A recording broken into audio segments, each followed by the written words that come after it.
Hey Benny, I haven't been able to get you off my mind since I heard about your passing. We did so much together for so many years. You were like a brother to me. I always knew you had my back, and I think you felt the same. Been thinking about our escapades, and don't worry, I won't tell everything.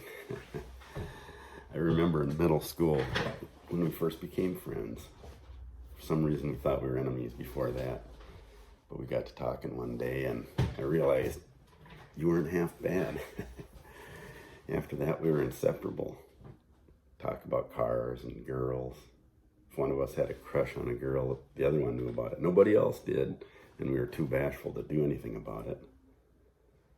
Remember, we both had vehicles. If pieces of junk qualify as a vehicle. Long before we had our driver's licenses. Sneaking all over the county, thinking we were big shots. You had that old 57 Chevy that didn't have mufflers and it backfired so loudly when you let off the gas. Remember that one night we were driving across Blueberry Bridge, and there were fishermen on the bridge, and as we went across, it was after dark, and you revved it up real loud and let off the gas, and first it was loud because of no muffler, and then it started to backfire, and flames blew out from under the car and lit up the whole bridge. I think some of those people just about leaped off the bridge. You and I were howling with laughter. Little brats. I loved how your parents treated me like a son because I was there at your place so much, man. I'll never forget those meals your mom would make us. And about midnight, we'd be cruising around, and one of us would think about that, and we'd be getting hungry. We'd be saying, man, I wish we could eat that supper all over again that your mom made. But in the morning, she'd have a fantastic breakfast waiting for us, too. Then later, when I got you that job on the construction crew, we were such country bumpkins. We didn't even know how to act in the city. We didn't know how to order in a fast food restaurant. Remember, we couldn't figure out why everybody went up to the counter to get food instead of just going and sit down at the table and wait for the waitress. And then I remember when we first checked into a hotel, and you thought those little tiny soaps were so funny. And then shortly after that, we were watching Happy Days, and those boys had went on a trip, and one of them yelled from the bathroom, "Baby soaps!" You howled with laughter on that one too, and would repeat it and laugh and laugh. You thought it was so funny. There was that time in Detroit I found that big cruise I wanted to buy. I had the cash, but I wasn't 18 years old.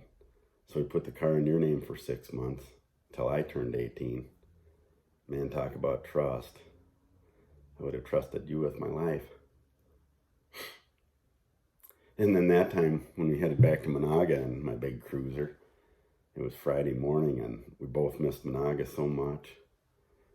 I'd been driving for a while, and then you took over, and I took a nap for about an hour. And when I woke up, I looked over at the speedometer, and I said, holy crap, I couldn't believe our speed. And then I looked at how far we'd gone in that hour, and we'd covered dang near 100 miles.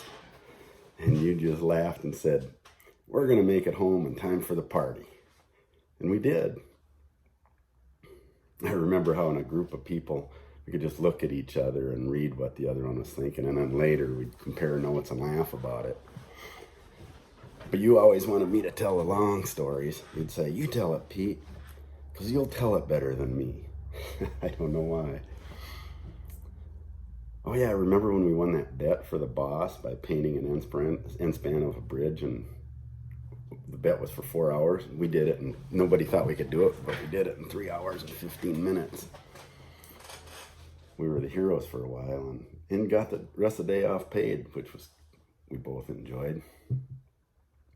Or how about that time in South Dakota when we were working on that, down in that penstock tunnel on the penstock, and all of a sudden the penstock started to vibrate and bounce and shake, and everything was loud, and it sounded like somebody inside of it with a giant jackhammer or something, and we were wondering if that dam was going to completely collapse down on us. And we found out later the Tainer Gate ripped off the front of the penstock and went down through the gate, or down through the penstock, and We were lucky that it didn't punch a hole in it and flood us out or something. Scared the crap out of us. I could ramble on and on with so many stories. There's so many that come to mind. I was so sad when you left the construction crew, but I totally understood, and I was happy for you. Even happier when you met Kathy. You guys were such a perfect pair. I absolutely felt honored to be in your wedding. I'll always remember that day. And whenever we bumped into each other after that, we could just pick right up wherever we left off, making each other laugh and then embellishing how great we used to be. You are a great friend, great man. You leave behind an amazing legacy. You'll be missed by so many of us. Love you, brother.